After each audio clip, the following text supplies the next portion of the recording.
What's good, everybody? This is Corey back with you on Whole Views to talk about Spiral that me and my wife decided to sit down and watch. Subscribe to the channel if you haven't so far. We've been growing. Help us keep growing. Leave a like if you enjoy the conversation. Please leave comments and let me know what your thoughts are. Spiral is something that I did a trailer reaction for earlier, I think in the month of May, and I was looking at going and seeing it in theaters, but out here we didn't get it in showing. Now that theaters are starting to open up, I had to make a decision recently, and I picked The Quiet Place 2 over Spiral.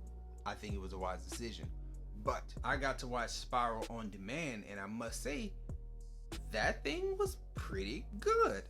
I did not expect this thing to be nearly as good as it was, but it was entertaining. Now, trust, it is a Saw movie, and nothing about it was amazing, but the fact that it gave a story that didn't have all the twists and turns and all the loops and all the different weird stretching things that you had to stretch for in the normal Saw movies, and it didn't try to manufacture a connection to the original Jigsaw. Like, it just gave us a straight up murder mystery with these elaborate traps, but were all like more purposeful and more intentional. And even though it's kind of predictable, like I predicted the entire back half of the movie, like the reveal of who did what, I predicted it all. It was fine because it paid off all the things that it set up along the way, like just little things that were dropped and set up along the way. Some people might say it's not that smart of a film. I would say it's done well enough to give you an entertaining evening. One of my presumptions about the movie though was that Chris Rock does not do good dramatic acting, and here I enjoyed Chris Rock because he didn't necessarily try to do anything overly dramatic. He was serious, but he also was the same Chris Rock that we know and love. He was very funny throughout the film, maybe unintentionally funny. I don't know if that's what they were going for, but to me his attitude had a dark humor to it, like a real rough, like a real downtrodden cop type of humor to it, and I enjoyed seeing him in that role.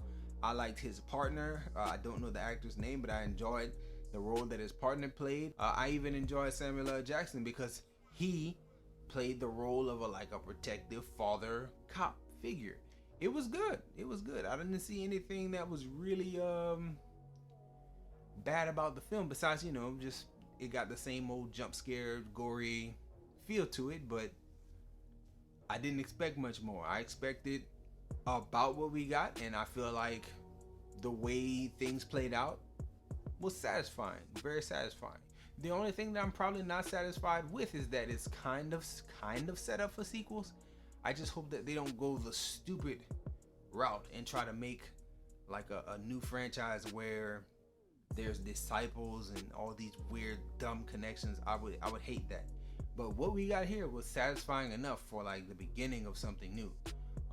A lot of these movies try to set up universes and sequels with the initial film and just not make a solid first film. I think this is a solid first film if they were trying to build. They didn't do much to set up a sequel, but one little part at the end, I was like, I guess that's good enough. I'm fine. I guess I'm fine. I'll pay to see Chris Rock come back and do a version of this again, as long as he makes it out again like he made it out. That was cool. I enjoyed it. I give it like a 6.5 out of 10. Not the best movie in the world, but a nice little evening, And if you get invested, you'll be on the edge of your seat. Anyway, enjoy yourself, guard your heart, come back and check out more videos.